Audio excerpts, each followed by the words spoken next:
एक पापी को मिला शिवलोक, एक गरीब बनी रानी और एक अमीर हो गई निर्धन। जानिए इस अद्भुत कथा में कैसे एक हाँ ने भाग्य बदल दिया और एक ना ने सब कुछ छीन लिया। कैलाश पर्वत की शांत व दिव्य वादियों में एक दिन भगवान भोलेनाथ ध्यान से उठे और माता गौरी से बोले कि वे पृथ्वी लोक का भ्रमण करना चाहते हैं, यह जानने के लिए कि मनुष्यों के हृदय में दया, श्रद्धा और सेवा का भाव कितना शेष है। माता गौरी ने भी साथ चलने का आग्रह किया और दोनों ने साधारण मनुष्य का वेश धारण कर पृथ्वी पर कदम रखा। चलते चलते जब देवी को भूख लगी और उन्होंने खीर की इच्छा प्रकट की, तब महादेव उन्हें लेकर एक भव्य हवेली के द्वार पर पहुंचे, जहां लक्ष्मी देवी नाम की एक धनी स्त्री रहती थी। विनम्र स्वर में भोजन मांगने पर उसने तिरस्कार से कहा कि उसका घर कोई भंडारा नहीं और दरवाजा बंद कर लिया। दोनों बिना कुछ कहे आगे बढ़ गए। थोड़ी दूर एक टूटी फूटी झोपड़ी में राम दुलारी नाम की वृद्धा रहती थी, जिसने उन्हें देखते ही आदर से बैठाया और सेवा पूछी।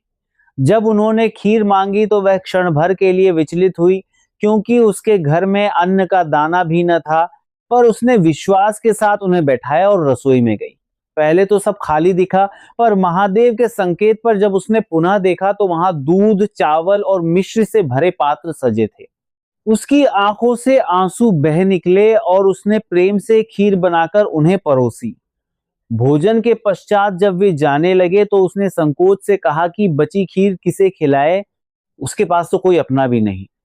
महादेव ने उसे आंखें बंद करने को कहा और जब उसने आंखें खोली तो वर्षों पहले बिछुड़ा उसका बेटा, बहू और नन्हे पोते उसके सामने खड़े थे। उसकी झोपड़ी भी पल भर में सुंदर भवन में बदल गई। तब शिव और गौरी अपने दिव्य रूप में प्रकट हुए और आशीर्वाद देकर आगे बढ़ गए। उधर लक्ष्मी देवी का वैभव धीरे धीरे समाप्त होने लगा, क्योंकि जिसने ना कहा उसका सौभाग्य भी ना हो गया और जिसने प्रेम से हाँ कहा उसके जीवन में कृपा बरस पड़ी। उसी पृथ्वी पर शिवपुर नामक स्थान में वेद प्रकाश नाम के ब्राह्मण का पुत्र गोपाल बुरी संगति में पड़कर पाप मार्ग पर चल पड़ा।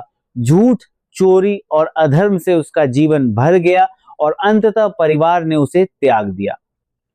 रोगग्रस्त और अकेला वह नदी किनारे रहने लगा और प्रतिदिन पानी भरकर लाता।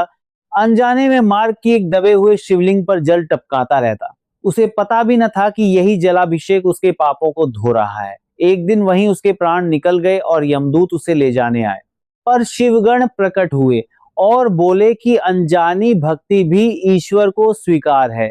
जो जल उसने अर्पित किया वही उसके उद्धार का कारण बना और उसे शिवलोक प्राप्त हुआ।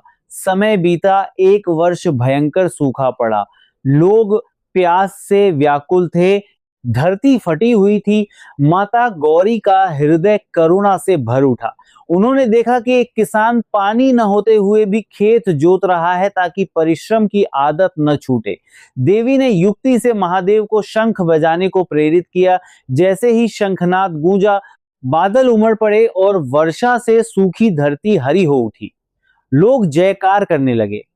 अंततः देवर्षि नारद के संकेत पर माता ने अमर रहस्य जानने की जिज्ञासा प्रकट की और महादेव उन्हें एकांत गुफा में ले गए, जहां उन्होंने जीवन और अमृतत्व का दिव्य ज्ञान सुनाना आरंभ किया। पर कथा के मध्य माता को निद्रा आ गई और पास बैठे एक कबूतर युगल ने वह रहस्य सुन लिया। जब शिव को इसका ज्ञान हुआ तो क्रोध जगा, पर सत्य अटल था।